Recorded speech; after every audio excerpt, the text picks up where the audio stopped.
Bonjour à tous. Aujourd'hui, je vous propose une courte vidéo dans laquelle nous allons voir un motif que j'appelle motif petite fleur parce qu'en effet, ça fait des petites fleurs. Si on regarde bien, ça fait des petites fleurs toutes mignonnes. Donc c'est un point qui est réversible. Le multiple, c'est un multiple de 3 plus 2. Et l'avantage de ce point magnifique, c'est juste un rang de répétition. Il est quand même préférable de s'arrêter sur un rang pair, comme ça permet de garder la symétrie. Voilà, donc on va regarder ça tout de suite. Comme d'habitude, je vous ai fait sur mon cahier un petit récapitulatif. Donc le point, c'est un point réversible, multiple de 3 plus 2, et c'est juste un rang de répétition. Pour le matériel, vous pouvez utiliser n'importe quel coton assez fin, en crochet, qui se crochette habituellement en 2,5 à peu près. C'est un point qui a tendance à être un petit peu texturé, vous voyez, un peu en relief, légèrement. Donc c'est pour ça que le crochet 3, c'est mieux. Plus, ça serait trop élastique. Et pour une lavette, une lingette ou un torchon, ça serait pas adapté. Il faut que ça soit absorbant, mais il ne faut pas non plus que ça soit trop ajouré. Voilà. Pour le matériel, j'ai utilisé donc du coton qui vient directement du kit Lou, qui est disponible sur ma boutique. J'ai utilisé cette couleur qui est ocre, c'est exactement la même couleur que le top Granny, le top Josie qu'on a vu ensemble dans le tuto 1. J'ai pu en faire deux petits carrés comme ça, environ 9,5 cm sur 9,5 cm, parce que c'était la taille adéquate pour que ma fille puisse glisser cette petite lingette dans sa trousse pour effacer son ardoise. Donc je vous laisse faire la capture d'écran du tableau, où là vous allez avoir plusieurs indications. Donc le nombre de motifs en largeur, le nombre de rangs en hauteur, ça reste indicatif, donc là c'est des mesures en centimètres, et on n'a pas toutes et tous la même façon de crocheter. J'ai l'impression de crocheter ni trop serré ni trop lâche, à voir. Après ça dépend également du fil. Vous voyez, vous faites des petits échantillons, si ça vous convient en termes de tenue, allez-y. De toute façon, c'est un multiple qui est très facile à modifier. Alors maintenant, je vous laisse faire une capture d'écran du diagramme. Donc c'est vraiment à main levée, c'est pas très joli. Pour faire simple, pour les personnes qui sont plus avancées dans le crochet, finalement, donc c'est un multiple de 3, on le répète. Vous démarrez votre chaînette en fonction de la colonne où vous êtes. Vous faites une maille serrée. Vous voyez, je l'ai entourée pour pas qu'on se trompe. Une maille serrée dans la 3e, maille en l'air, bride. On saute de maille, maille serrée, maille en l'air, bride, etc., etc. Maille serrée à la fin. On fait une maille en l'air, on tourne et on va piquer. On va faire exactement le même motif, mais à l'intérieur du motif précédent. C'est-à-dire qu'on va piquer sous la maille en l'air. Voilà, ce qui est extrêmement simple. C'est un espèce de point V pour les connaisseuses et les connaisseurs. C'est un espèce de point V, mais un petit peu modifié. C'est la deuxième colonne, c'est du 24 sur 24. C'est une lingette que je préfère pour faire les plans de travail, mon petit bureau. C'est hyper pratique. Voilà. Alors, vous prenez votre fil. On fait comme d'habitude, on va faire une maille chaînette. Maintenant, vous savez faire, c'est-à-dire que nous tournons autour de notre doigt. Nous allons récupérer notre fil à l'aide du crochet, par exemple. Vous voyez ? Et là, nous allons monter. Alors, pour ma part, je vais monter 29 mailles. Donc, 3, 4, 5, 6, 7. Vous voyez, par exemple, le violet, là, c'est un mélange de fils. Eh bien, c'est exactement le même point. Quand vous montez votre maille chaînette, veillez à bien être souple avec votre crochet. Ne tirez pas trop sur votre fil, il faut que ça glisse tout seul. Vous voyez ? Il ne faut pas que ça soit trop serré. Comme ceci, là par exemple, celle-ci, elle est trop serrée. Il faut vraiment être souple. Aller jusqu'au bout du crochet. Ne pas faire qu'avec la pointe. Vous voyez ? Si vous craignez que ça soit trop serré, ce n'est rien. Prenez un crochet qui est un petit peu plus gros que celui que vous utilisez pour le reste. Par exemple, dans mon cas, j'utilise un 3 mm. Eh bien, si j'ai peur que ça soit trop serré, je vais utiliser pour ma maille chaînette de fondation 3,5 ou un crochet 4 maximum. Hein. Donc là, j'ai absolument pas compté ma maille chaînette. Je sais pas combien j'ai fait de mailles, mais c'est pas grave, je vais vous montrer à la fin du deuxième rang comment nous pouvons nous débrouiller avec ça. Alors, importance pour le premier rang, et c'est peut-être le seul rang qui est un petit peu plus délicat. Je vous montre pourquoi. Là, le diagramme nous disait, vous avez fait la capture d'écran, qu'il faut faire une maille serrée, une maille en l'air, une bride. Donc c'est une séquence à chaque fois, c'est un point V bancal si on peut dire. C'est-à-dire que c'est maille serrée, maille en l'air, bride. Donc toutes les 3 mailles, d'accord? Donc là on devait piquer dans la 3e maille à partir du crochet, c'est-à-dire que 1, 2, 3, je dois faire dans celle-ci. Donc habituellement, en règle générale, on fait soit dans le brin qui est au-dessus là, soit on fait dans les 2 brins, c'est-à-dire que vous prenez la maille de cette façon, vous voyez, les 2 brins on les voit. Mais par habitude et par esthétique, j'utilise une autre façon de faire mon premier rang, c'est-à-dire que je pique dans le brin arrière. C'est-à-dire que, regardez, j'ai démarré comme ça c'est mon premier rang, et ça c'est mon dernier rang. C'est exactement pareil au niveau des V. Si par exemple, vous utilisez la méthode dite classique, c'est-à-dire que vous piquez là, on pique comme ça, et bien regardez ce que ça fait. Ça fait des petites boules. Vous voyez? Que maintenant, si vous piquez, comme je disais, dans le brin arrière, donc c'est celui-là, c'est la petite boule qui est derrière. Donc ce qu'il faut faire pour bien le voir, c'est un coup à prendre. Pour bien le voir, vous pivotez un petit peu votre travail. Vous voyez? Vous pivotez et vous allez attraper la maille en question. Donc là, je vous fais 2 mailles serrées, c'est juste pour que vous voyez un peu la différence. Je vais vous en faire une 3e. Si elle veut bien venir. Non, elle ne veut pas. Voilà. Regardez ce que ça fait. Ça fait exactement les V. Comme quand on arrête le travail. C'est pareil. Personnellement, j'aime bien utiliser cette méthode parce que ça permet à la fondation d'être légèrement extensible, un peu comme le dernier rang. Donc ça évite d'avoir un carré un petit peu, vous voyez, resserré en bas, légèrement. Et surtout que esthétiquement, je vais y arriver, esthétiquement parlant, regardez, c'est vraiment le même dessin.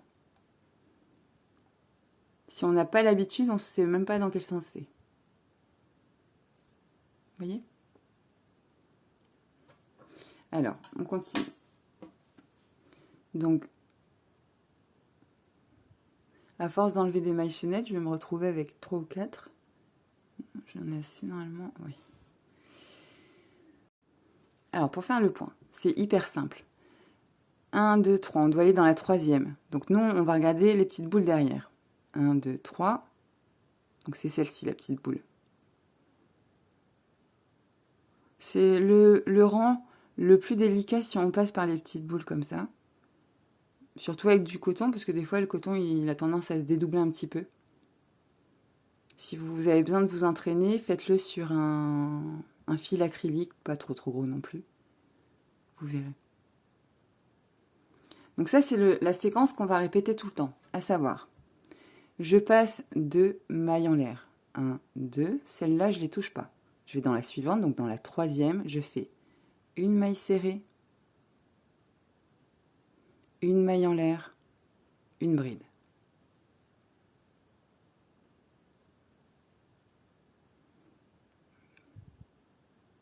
Vous voyez? Ensuite, je continue. 1, 2, dans la troisième, une maille serrée,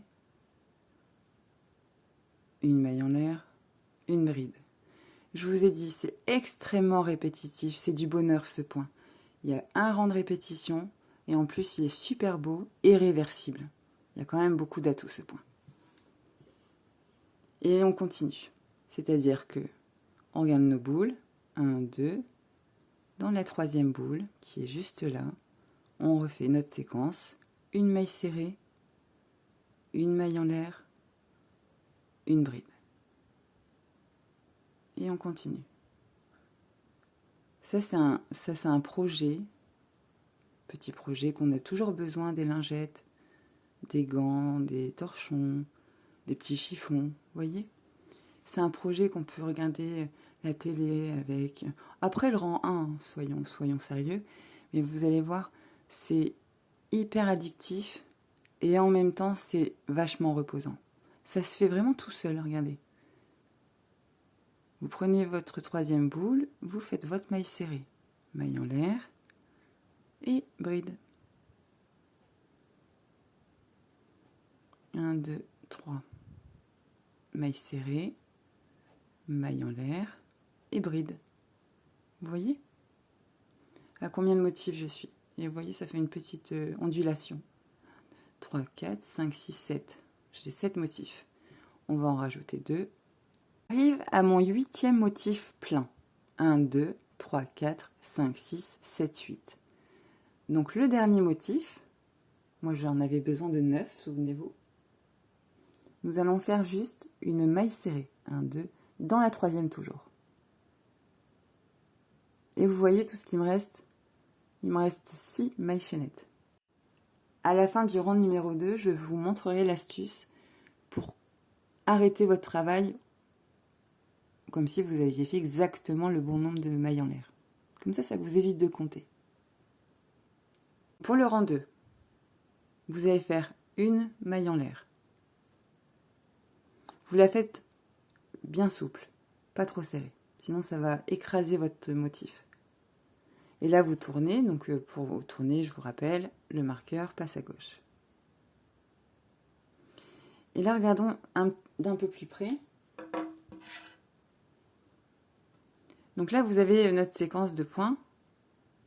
Donc, là c'était maille serrée, maille en l'air, bride. Donc de l'autre côté, on voit d'abord notre bride, ensuite maille en l'air, ensuite maille serrée. Elle est là, la bride c'est le grand bâton si on veut, et la maille en l'air c'est où il n'y a rien, il y a un trou. Vous voyez quand on soulève. Eh bien c'est exactement dans ce trou que nous allons piquer systématiquement pour faire nos séquences de points. Je vous montre de suite. Je reprends mon crochet. Donc nous avons fait notre maille en l'air pour démarrer notre rang. Nous allons piquer sous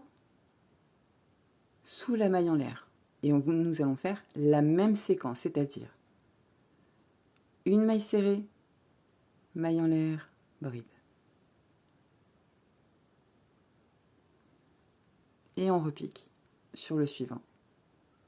On n'a plus besoin de compter 3 mailles, etc. Ça se fait de façon fluide, vous allez voir. Et ça monte tout seul, ça monte très vite. Vous allez en faire des tonnes des lingettes.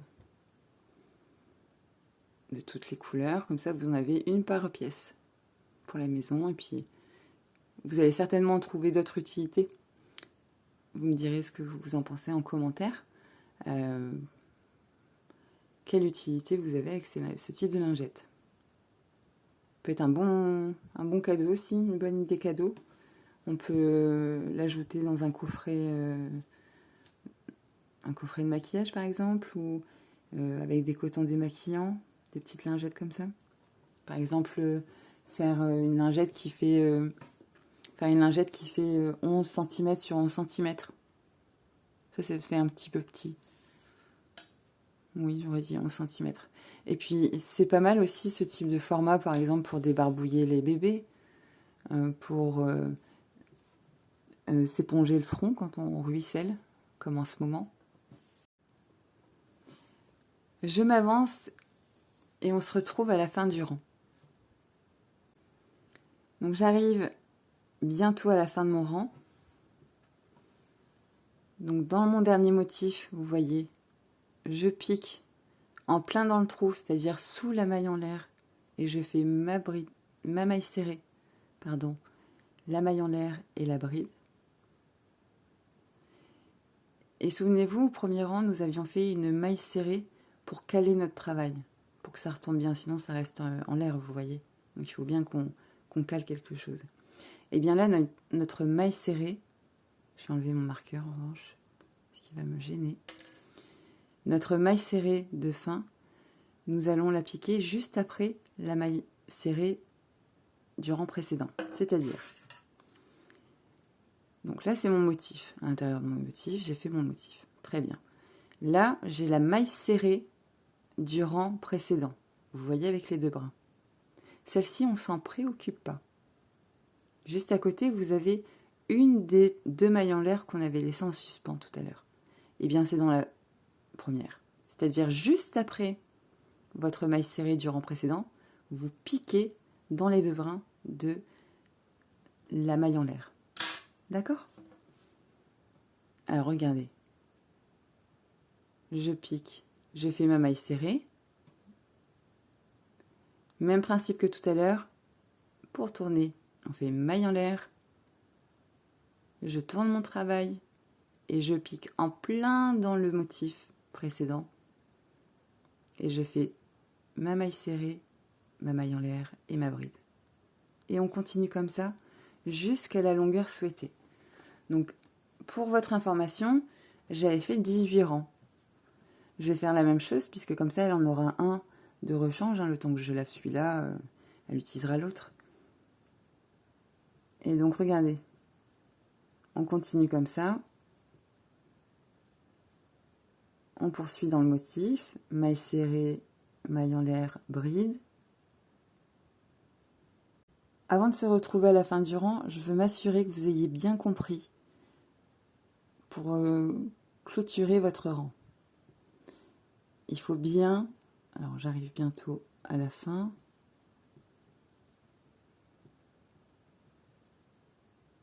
Voilà.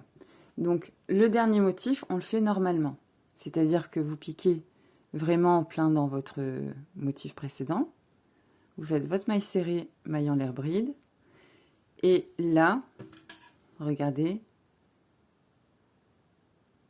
vous avez votre maille serrée du rang précédent et votre maille en l'air. Mais avant de fermer ce rang, je vais vous montrer comment faire pour se débarrasser de cette queue de chaînette qui est en trop. On va enlever l'excédent et vous allez voir, c'est tout simple. Donc nous prenons une paire de ciseaux et regardez, on n'a pas besoin d'une grande quantité de fil pour le rentrer après. Sur quelques mailles, c'est pas gênant. Et en fait, ce qui se passe, c'est que, bon, j'enlève le petit fil que je viens de couper. Vous voyez, il y a le fil qui veut partir tout seul. Et là, il y a ma première maille. Il ne faut pas que j'aille trop loin, hein, par contre. Donc vous prenez la petite boucle. Voilà. Et là, vous sortez le fil délicatement. Donc moi, j'en ai assez. Là. Donc après, je resserre, j'ajuste. Vous voyez? Et ça revient au même, c'est pareil.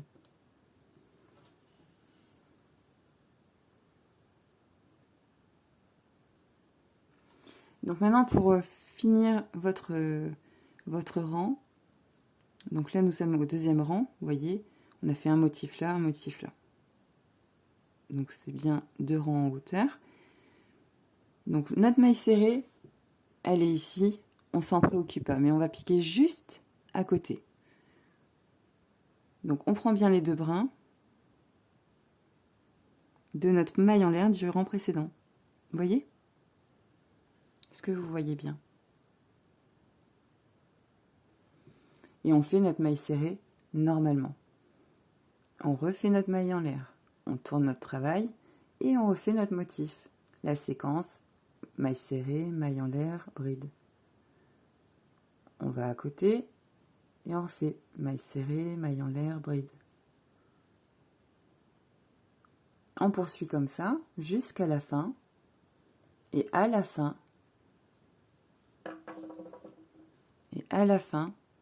on s'occupe bien de sauter notre maille serrée, là. On s'en préoccupe pas et on va piquer exactement dans notre maille en l'air. Vous voyez? Dans les 2 brins de la maille en l'air précédente. C'est pour ça aussi que je vous dis, votre maille en l'air de départ, ne la faites pas trop serrée, sinon vous allez être en difficulté pour piquer dedans. Et ça risque aussi de resserrer votre travail. D'accord? J'ai fait la même taille, c'est parfait. Donc là, je vais continuer. Et on se retrouve à la fin de mon carré. Je vais vous montrer comment rentrer vos fils. À tout de suite. J'arrive à la fin de mon 18e rang. Donc je finis mes 2 derniers motifs avec vous. Donc par une maille serrée, maille en l'air, bride. Vous avez très bien compris la séquence. Et mon dernier motif. Je vais pouvoir arrêter mon travail avec ma maille serrée dans la dernière maille en l'air. Je fais une maille en l'air supplémentaire, je coupe mon fil et je tire le fil avec mon crochet. J'ajuste un petit peu mon nœud. C'est super beau. En tout cas, je suis totalement fan de ce motif. Je l'ai utilisé énormément. J'en ai fait de toutes les couleurs, de toutes les tailles. Maintenant, je vais vous montrer comment rentrer les fils facilement. Je prends mon aiguille à laine. Prenez une aiguille à laine classique. On enfile. Et là, l'objectif, c'est de cacher notre fil sans que ça se voie à travers. Donc, on passe vraiment à travers, mais sans traverser. Vous voyez? Donc, si je vais zoomer un petit peu, on voit rien du tout. Et là, on peut y aller. Donc, comme c'est pour ma fille, elle va beaucoup l'utiliser, je vais beaucoup le laver. Donc, j'y vais. Je vais faire des allers-retours. Je vais monter, je vais descendre, je vais repasser par ici, par là.